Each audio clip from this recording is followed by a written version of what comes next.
नीलम गोऱ्हेच्या संभाव्य उमेदवारीला पक्षातील कार्यकर्त्यांकडूनच विरोध, सूत्रांची ही माहिती तर स्थानिक स्तरावरती कार्यकर्त्यांना संधी देणं योग्य ठरेल, कार्यकर्त्यांची भावना अशी सूत्रांची माहिती। माजी केंद्रीय मंत्री शिवराज पाटील यांच्या सून अर्चना पाटील यांना विधान परिषदेवर घ्या, धाराशिवच्या उमरग्यामध्ये लागले बॅनर, स्पीच ग्राउंडवर लागलेल्या बॅनरमुळे चर्चांनाही उधाण आलं।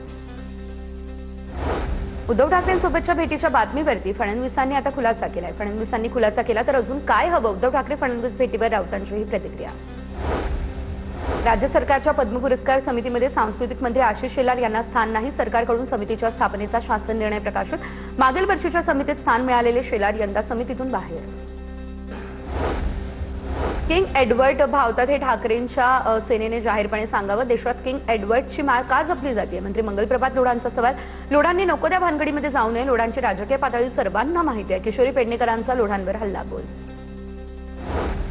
पिंपरी चिंचवड या ठिकाणच्या काळेवाडीतील अंधश्रद्धा मारहाण प्रकरणाला नवीन वळण, परस्पर विरोधी गुन्हे दाखल करण्यात आले, त्यामुळे प्रकरण अधिकच गुंतागुंतीचं झालं। तर या दरम्यान केनेथ सल्वनवर आजार बरे करण्याचा दावा करत अंधश्रद्धा पसरवत असल्याचा सिद्धांत चव्हाण यांचा आरोप। करमाळ्यातील भोंदूबाबा मनोहर भोसलेचा घोटी आश्रम कायमस्वरूपी बंद करा, घोटी गावचे सरपंच विलास राऊत यांची सोलापूर ग्रामीणचे पोलीस अधीक्षक अतुल कुलकर्णींकडे पत्र करत ही मागणी। नाबार्डच्या 500 कोटींपैकी आता 150 कोटी मंत्री शिवेंद्रराजे यांच्या जिल्ह्यात पश्चिम महाराष्ट्राला झुकतं माप दिलं, त्यामुळे रत्नागिरी सिंधुदुर्ग बरोबर विदर्भ आणि मराठवाड्यातील जिल्ह्यांच्या वाट्यालाही उपेक्षा। रायगडच्या म्हसळा नगरपंचायतीमध्ये मोठा ट्विस्ट, म्हसळा नगरपंचायतीमध्ये अपात्र 7 नगरसेवक पुन्हा पात्र, जिल्हाधिकाऱ्यांनी घेतलेला निर्णय नगरविकास विभागानं बदलला, राष्ट्रवादीची ही मागणी फेटाळली, शिवसेनेचे नगरसेवक पात्र। तृप्ती देसाई यांच्या विरोधात आता शिंदेंची शिवसेना आक्रमक झाली आहे। नीलम गोऱ्हेंवरती वक्तव्य केलं, त्यामुळे देसाईंना सद्बुद्धी यावी यासाठी पाळणा हलवला। महिला आघाडीच्या कार्यकर्त्यांनी देसाई यांचा फोटो पाळण्यामध्ये ठेवून आंदोलन केलंय। चिखलफेक प्रकरणावरती सिंधुदुर्ग जिल्हा सत्र न्यायालयाकडून नितेश राणे यांच्यासह 40 जणांची निर्दोष मुक्तता, मात्र भारतीय दंड अधिनियम 504 अंतर्गत राणेंना दोषी ठरवलं। नितेश राणे काँग्रेसमध्ये असताना अभियंता प्रकाश शेडेकर यांच्यावरती चिखलफेक करण्यात आलेली। माझ्या आमदारकी जात नसते, मात्र मी जोपर्यंत आमदार आहे तोपर्यंत राष्ट्रवादी काँग्रेसचे माजी आमदार दिलीप मोहिते पाटील हे जेलमध्ये जातील, बाबाजी काळे यांचा हा दावा। महाराष्ट्र मेडिकल काउन्सिलच्या निवडणुकीमध्ये नागपूर केंद्रावरती अत्यल्प प्रतिसाद, केवळ 15% मतदान, 9 जागांसाठी रविवारी मतदान पार पडलं। जिल्ह्यातील एकूण 8,455 पैकी केवळ 1,327 म्हणजे 15.69% डॉक्टरांनी मतदानाचा आपला हक्क बजावला।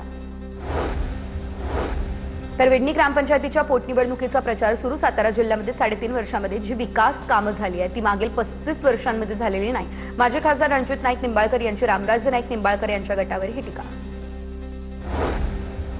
मुख्यमंत्री लाडकी बहीण योजनेच्या ई-केवायसीसाठी फक्त 4 दिवस शिल्लक, राज्यातील 26,34,000 महिलांची ई-केवायसी अद्याप रखडलेली। 30 एप्रिल नंतर आता अपात्रतेची टांगती तलवार असेल। ई-केवायसीसाठी आता 3 वेळा मुदतवाढ देण्यात आली आहे।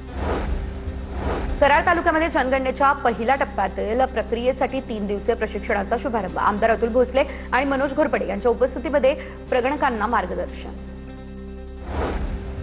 गोवंशाचं संरक्षण करा, गोमातेला राष्ट्रमातेचा दर्जा द्या, अशा अनेक मागण्यांसाठी लातूरमध्ये दिंडी, गोहत्या प्रतिबंध कायद्याची कठोर अंमलबजावणी करण्याची देखील मागणी। जळगाव जिल्ह्यामध्ये केळी उत्पादनामध्ये 5 वर्षात 42% वाढ, मात्र अपेक्षित दर मिळत नाही, त्यामुळे उत्पादकांमध्ये नाराजी, कृषी विभागाचा हा अहवाल।